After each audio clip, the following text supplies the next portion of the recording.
Hello, welcome back to my YouTube video. This video shows you how to put together this little hoop here for Christmas. It's sold on Etsy as a kit with instructions, but this is just quite a nice way to kind of see some of the stitches being put together, which sometimes is more helpful than reading them in an instruction booklet. You might also have been part of the JPC Christmas craft evening via Zoom, and so this video is a nice little reminder and a little refresher on how to just finish off the hoop and get it backed and get it all ready for your Christmas tree ready for Christmas. Enjoy! So in your kit you've got a piece of backing cloth with a design ready transferred, you've got a 4-inch bamboo embroidery hoop, a piece of felt to back the hoop, a needle, 3 lots of 6-stranded cotton, you've got 1 metre of each in the red, green and white, a little set of die cuts for holly and berries and a little piece of twine as well to hang your hoop when you're finished. The only thing you'll need to add are a pair of scissors. The first thing we need to do is move all these things out of the way, and we need to put our backing fabric into the hoop. Now this is a permanent transfer, it's not going to rub off while you sew, but you will cover it with embroidery so you won't see any of the white. If you do find that you get to the end of this and you can still see a little bit of white, if you give it a quick iron, a warm iron will help to fade all of this white. It does kind of fade a little bit with heat. So the first thing you need to do is loosen the hoop off a little bit just by undoing the screw here. Pop out the smaller circle and we're going to put that underneath your fabric, underneath the backing cloth, and just wiggle it about a little bit so you get that peace, love, joy in the middle and that you've got enough space around the edges so that you haven't chopped off any of those little stems either. Just try and make it as even as you can. Sometimes it takes a couple of goes and a little bit of wiggling around. What we're aiming to do is have peace, love and joy lined up in the middle with this screw so that when we hang it, it hangs in a nice straight line. Don't worry if this bit looks a bit asymmetrical here. This is where the holly and berries go, so there is a little bit of a gap there which all evens out later on. So once you've got that in, you just need to tighten up the screw and that secures your work. Now these hoops are bamboo and they are nice as they are, but you can wrap them in fabric if you wanted to, using long lengths of fabric. You could decorate them with by painting them. You could add a little bit of glitter to them as well, but I would recommend that if you want to do anything with your hoops like that, do that before you start your embroidery. Or better still, if you've got a spare hoop, work in a separate hoop while you embroider and then pop it into the painted hoop afterwards. But they are quite nice, they are a nice base for colour and things if you want to kind of get a bit creative with the hoop. Okay, so that's in there now. And the next thing we need to start doing is some sewing. So I always start off with the piece of joy in the middle with the back stitch, and that's the most straightforward stitch to start off with, just to kind of build up the stitches slowly. And for that we use the white thread. Now this is 6-stranded cotton if you haven't worked with it before. A metre doesn't sound like very much, but you can split it. So for the text you can split it either into 2 or 3 strands to sew with, because 6 strands is a bit thick, a bit too much to pull through this fabric. Now the easiest way to split these, if you've used them before and got into a knot with them, or if you're not familiar with them, usually when you split them you splay them and then we pull them apart, but that can cause a knot. So the thing to do is splay them between your fingers, grab one strand and just pull, and if you pull out nice and straight you'll find that you shouldn't get a knot.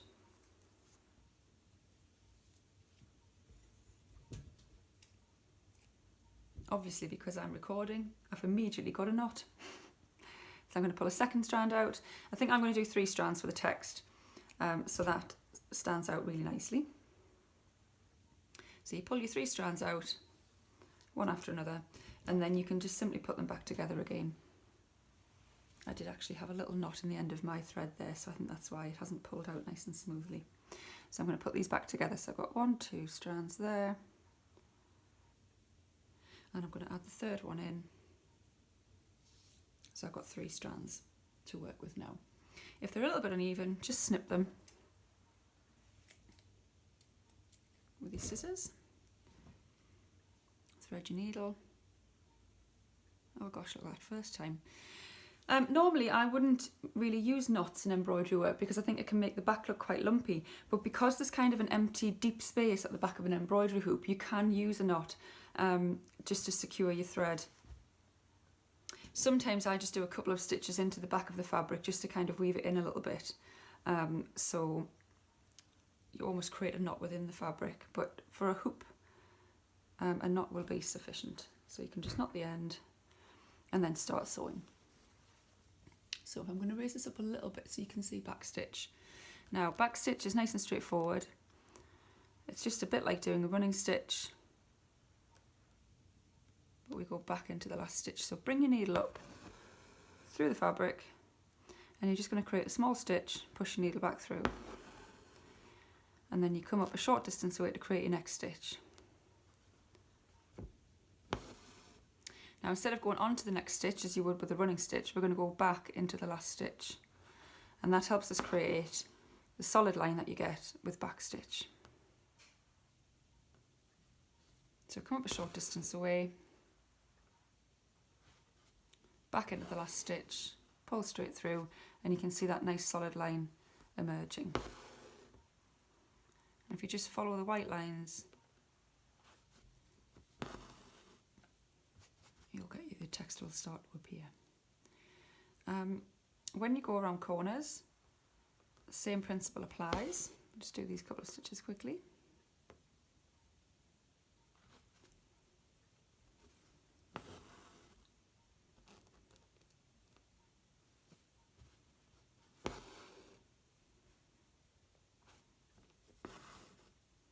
So I've come to the top of the P now, and I need to go around a corner. So all I'm going to do now, I've just unthreaded my needle.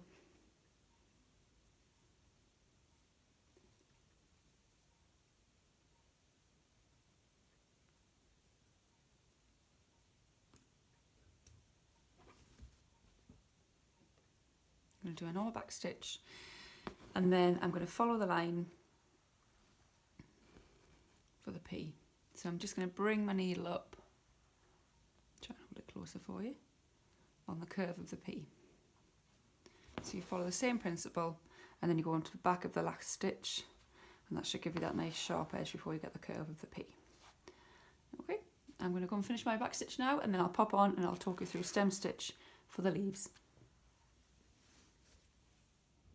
So that's the back stitch lettering done, and that's with 3 strands of the cotton, so you can see that's quite a nice substantial sort of thick line. It stands out really nicely off the dark navy fabric.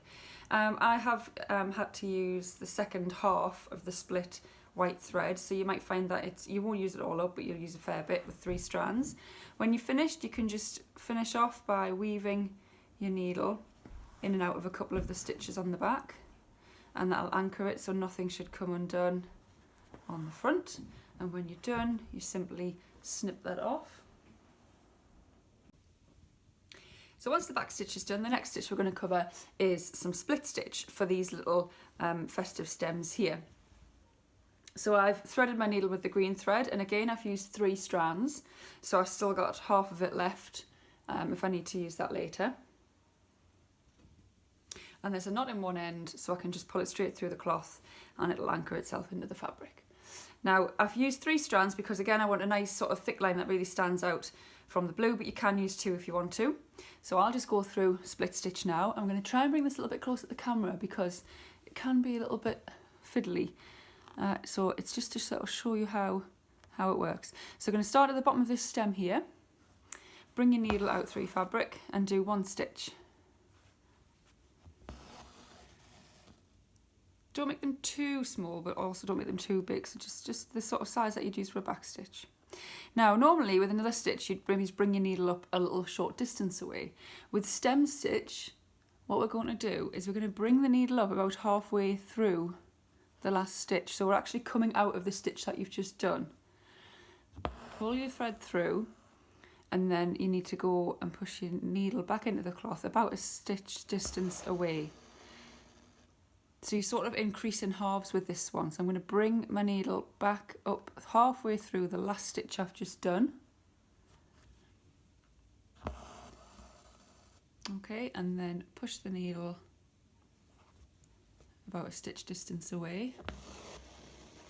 And you should be able to see now there's a nice sort of texture forming. So I'm going to bring the needle up And we're going to go right through that last stitch so the needle comes out through the stitch. So it splits it. That's where it gets its name from. Back down. And pull that straight through. I'll do one more. So halfway through the last stitch, you bring your needle up, pull it through, push your needle back in, about a stitch distance away. So can you see there, if I was to get that really close to the camera, can you see how it's split? So every time you bring your needle out halfway through the fabric, you get that split effect and you move on. I'm going to carry on doing that now and show you what it looks like when it's finished. So you just follow those lines all the way up the stem, and you can branch off at different points if you want to, or you can do the main stem and then just go and do separate stem stitches for these little sprigs that come off, whichever way you're more comfortable with doing. I tend to find that as I go, I sort of get to this point and then I work back to this little stem here, so I would come up on that little sprig there and just do a couple of stem stitches, and then I'm not dragging the thread too far around behind the hoop, so I would kind of do that little sprig like that. So we've got that little offshoot, and then I would go back to the main stem and carry on to the next little sprig. So almost like you're just following it as if you would a pencil line, so you're following it in the direction of those little sprigs. So I would now go up that one. Where I'm trying to hold this quite close so you can see the split stitch building up. Split that stitch. So you can see the main branch and the little sprigs start to build up. And then after that one I would just go back to the main branch, if you like, the main part of this stem, and just go back into another stitch which is already split, and just carry on from there and carry on with the stem. And I think you can see by now as well, it is hiding all of the white transfer, so you really don't see that once all of the embroidery's on. And because it's 3 strands, it's actually quite nice and thick and substantial as well, so it really stands up off the navy blue fabric. Okay, so I'm going to go off, sew the rest of that, and then I'm going to talk you through putting the holly berries on. The last thing we cover is French knots. So that's all the stem stitch done now, and you can see that's nice and it sort of really stands out off the navy background quite well. The next thing we're going to do, just building up the skill level a little bit more, is we're going to look at French knots. So French knots are just a way of creating 3 loops on the surface of the cloth and then passing the needle back through it again. They can sometimes be things that people hate doing, they can feel complicated, but I tend to find that with practice you kind of settle into your own rhythm of doing them, and they can be quite easy to achieve and quite nice to put texture onto work, so it's quite nice just to have a go at them. And if you find them a little bit fiddly, just persevere, because they can really add lovely textures to embroidery work. So I've picked up the red thread for this one, and I'm just using 2 strands because I don't want these to be too big. I just want them to add a little bit of interest, and the little dots that we've got transferred onto the navy fabric. So I've zoomed in a little bit on the video so you can see what I'm doing here. So I'm going to bring the needle up through the fabric near where the first dot is, pull it all the way through, and then with one hand I'm just going to hold the thread just about an inch away from where it comes out from the fabric. With my other hand, which has got my needle in it, still threaded up, I'm going to wrap this thread around the needle 3 times. And then, still holding on to this thread in my right hand, I'm just going to slide this needle gently back, so we've still got the loops wrapped around it, and I'm going to push it back through very close to where we came out from. Now I still have a hold of this piece here, and this is holding the coil which is wrapped around the needle. If that gets too tight, you might find it hard to pass the needle back through your hoop. If it gets too loose, you might find that your French knot gets quite loose and wobbly. So you just want to keep a bit of tension on that needle, so that when you are pushing it back through the fabric, it's kind of, you can move it a little bit. It's not too tight. You've got a hold of it, but you're not pulling this piece tight. You're just keeping a firm hold on it. Okay, so you push the needle back through the fabric. We're going to keep a hold of this while we pull the needle all the way through, and then let go, and you can see that there's a knot there on the surface now. If if I just bring that up, can you see how that sits on the surface of the fabric? So I'll do another one. I can't really hold it very close to the camera because I need 2 hands for this. I have to put it down on the workspace. So I'm going to pop it back down again. I've just brought my needle through where the next dot is. I'm going to take the thread in one hand, and with my other hand, with the needle, I'm going to wrap the thread 3 times around the needle, and keeping it taut but not too tight, I'm just going to slide that back into the dot. So I'm going to go into just next to where I came out from without leaving any sort of big gap, and just keeping a hold of this bit still but not too tight.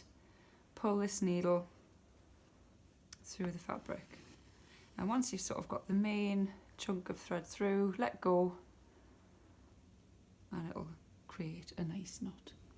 Okay, so I'll do one more and then I will let you stop and do your knots. These are in red. There's 3 more dots just at the top here, which you can do in white or red. That's entirely up to you. There's enough thread to do either. You can cut off after every knot if you wanted to on the back, but you can just move your needle over to the next knot because there's not too much of a gap in between knots, and because it's a dark fabric you don't see anything that's going on behind it either, so you can just kind of drag your needle over from underneath to the next dot. So you've pulled this one through, hold it with one hand, wrap it 3 times around the needle, slide the needle gently back so you're just going in close to where you came out from, and then holding this piece which holds the coil around the needle, put that through. We're just going to pull that through here. This is why it's a good idea to always hold on to this piece. You can see that it's just got caught around the little bolt there for the hoop. So when that happens, that can actually pull your coil. But if you've got a hold of this one, you'll probably find that when you pull it back through, you still have the knot. It hasn't pulled out too much. Okay, so I'm going to go off and finish my knots now and let you have a go at that, and then I'll come back and we'll talk about getting the holly berries on and look at how we finish this hoop off and back it. So that's all of the knots done now, and I've just put some white ones at the top there just to contrast with the pink on the stems and just to add a little bit more of the white in. The next thing we need to do, and the last thing we need to do really to decorate before we back the hoop and finish it, is to put on these little die cuts which I've cut from felt, which is a large and a small holly leaf and some holly berries, and that just kind of finishes off that circle, which it just goes round to sort of continue the hoop shape, if you like. Now, if you want to, if you've got pins, you can pin these in place, but I tend to just hold them down and put a running stitch through them. So the first thing you want to do is just leave that small leaf on there. I've got 2 strands of the green again in my needle, and I'm just going to pop up through the felt and the fabric, and I'm going to sew a running stitch straight down the middle of the holly leaf, as if it's sort of like the leaf skeleton, and you could put more detail on this if you want to. I tend to sew down the middle because then the felt can move around a little bit, so you get that little 3D element on your hoop as well. So I'm just going to go straight down the middle,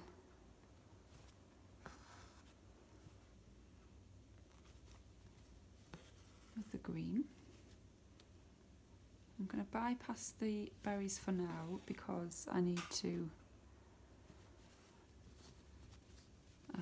have a different colour in my needle for those. I'm going to put the larger leaf just there, hold it down with my thumb, and just bring my needle back up and go straight up here as well, and stitch through the centre of this leaf. And you can do the same with the holly berries to get those in place. You can just pass a running stitch around them, around the edge of the holly berries if you wanted to, or you can, when you put your holly berries in place, you can just put a few little French knots in there, a little cluster of French knots, but any kind of stitch, it's just to anchor them down with this one. So you could do a little group of French knots, just as we've demonstrated earlier, straight in the middle of the berries, just to nip them in, or you could just put a couple of running stitches in to secure that in place.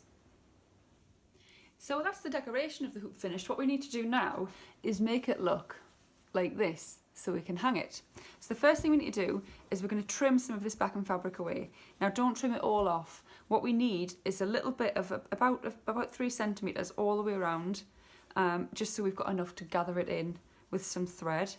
So if you take your scissors and you just cut a slightly rougher, larger circle, so you're kind of like leaving a little skirt around the hoop, and you can cut that excess away. It doesn't have to be really neat, it's all going to be gathered in and hidden inside the hoop, but if we just get rid of the kind of big corners and the bulk of the fabric, so you're left with something that's more like that. I'm going to use two strands of the green that I've got left, and I've knotted the end of it again. Turn it over, and all we're going to do here is a basic running stitch, just a big tacking stitch all around the edge of this circle, and then we're going to pull it and it's going to bring all of this into the hoop, all hidden away. Now because we put a lot of tension on this stitch, if we pull straight away and we've only put a knot in, the chances are it's just going to come out of the work. So what you need to do here is by all means tie a knot on your thread, but pull it through once and then do a stitch or two in the same spot, and that will just anchor it into your thread. So if I really tug that now, that's not going to come out. So we're just going to go all the way around the hoop, and you can pull as you go, or you can pull at the end. You can see we're just going in and out, all the way around. It's a very rough running stitch. It only takes a minute.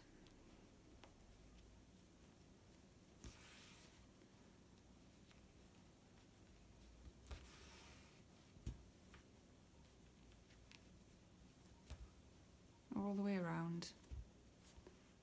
So I've gone all the way around, and I'm just going to hold the hoop and gently pull this thread, and you can see there immediately it all pulls in. Now we just want to anchor that a little bit so it doesn't unravel again. You can't tie a knot at this stage, it's a little bit too tricky to do that, so all you need to do is just holding the thread taut with one hand, with the other hand with the needle in it, just pass your needle through the fabric a couple of times to anchor your thread into the fabric and to kind of sew a little knot into the fabric so that when you let go and snip it off, that doesn't pop back open again. Now I'm going to switch to my other needle, which has got two strands of the red in it, and we're going to take the red felt backing and pop that over the back. Now you'll notice it's smaller than the hoop. I actually trace these from the inside of the inner hoop, that's how I get that shape, that size. The reason I do this is because if the felt is too big, when you've stitched around it, you can get to the end and it can pucker if it's too big and sort of be gathered. If you make your felt circle slightly smaller than it needs to be, what you can do as you go is you can stretch so it becomes drum tight on the back, and you just get a really nice flat finish. So that's why I always make my felt circles a little bit smaller than the actual hoop, so the felt's just got a little bit of give in it for a little bit of stretch to keep it nice and flat. So what we're going to do for this, again you can tie it on the end of your thread, but there's going to be a bit more tension. You're going to be pulling on this thread a little bit more. So you can put it into the fabric, just probably about 1/2 centimetre from the edge of your hoop.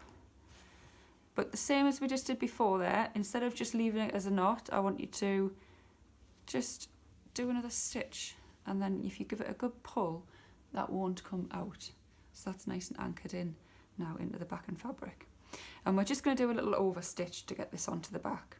You might find it's a bit tricky when you first start off because sometimes the thread can get sort of wrapped up in this little screw here for the hoop, but once you've moved on the first couple of centimetres, it gets much easier to do. So just bear with me while I go through this little demonstration. I hope I don't get too tangled up. So we're going to go through the fabric, through the navy fabric, sorry, and out through the felt. If I lift that up there, can you see? It's probably immediately going to get caught in the screw. So you've gone in through the navy, out through the red, and then you're just going to move over a little bit, in through the navy, out through the red, and pull. Stuck on the screw again.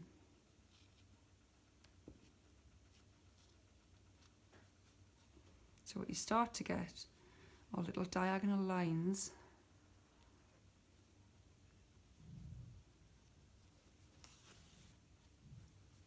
just over the edge of the felt circle. You can see how it gets a little bit tangly when you're working close to that screw, but as you move away from it and move your hoop around, it's a lot easier once you get going. So we're going to go in through the navy, out through the red, and just pull that taut. So it's just like a little whip stitch, little over stitch. And you can see it's sort of pulling quite close to the hoop. But because felt is a nice non-woven fabric and has a little bit of stretch in it, when we get around to the other side, we can just keep pulling it all the way around gently, and your felt will stretch for the whole circle. As long as you don't stitch it right up to the wood when you start, as long as you leave that little sort of ½ centimetre gap, your felt circle will cover all of your hoop just fine. So I'm going to finish this off now so you don't have to watch me stitch the whole thing, but if I can just show you that there, you can see you've got small diagonal whip stitches which are really neat, which just hold it all on. And as you go around, you just gently pull the felt circle into place and it'll finish that off nicely.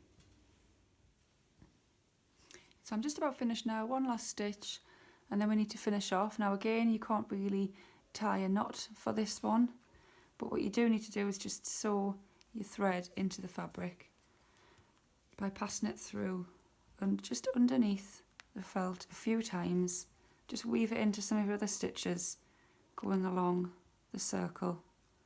So just passing the needle under and bringing it out, and that will act as a knot by just weaving it in a few times in amongst your stitches. Snip your thread off and you're done. That's your hoop. So you can use the twine now to string it. There should be enough twine for a hanging loop and a little bow as well if you want to tie a bow around the bolt and just tie that. So if you just cut a length of twine, tie a knot as if you were tying a knot in a balloon, and then just pass one end underneath the screw and pass the knotted end through that loop and pull tight, and you can make a hanging loop. And you can also make a little bow as well. So I'm just going to flip this round, quickly tie a bow. I did mention earlier that you can decorate these hoops, and you can do that after you've actually done the sewing as well, and you can do it before or afterwards really, because the nice thing with these embroidery hoops is that once you've stitched the back on, the actual fabric is all in place on the inner hoop. So if you were to loosen this bolt off, you could actually pull the outer hoop off, decorate it, paint it, put glitter on it. You could cover it with sheet music perhaps, with some PVA, and collage it. And then once it's dry, you'd have to loosen the screw off a little bit more if you collage onto it, but you could slide it back over your original embroidery as well. But that's it, that's the hoop. That's all done, and that would be ready now to hang on a Christmas tree, ready for Christmas. I hope you've enjoyed the video. If you've got any questions at all, please do drop me a message in the comments, or feel free to email me. And I will get back in touch and try to help however I can. And I hope you enjoyed, and Merry Christmas. Thanks for watching.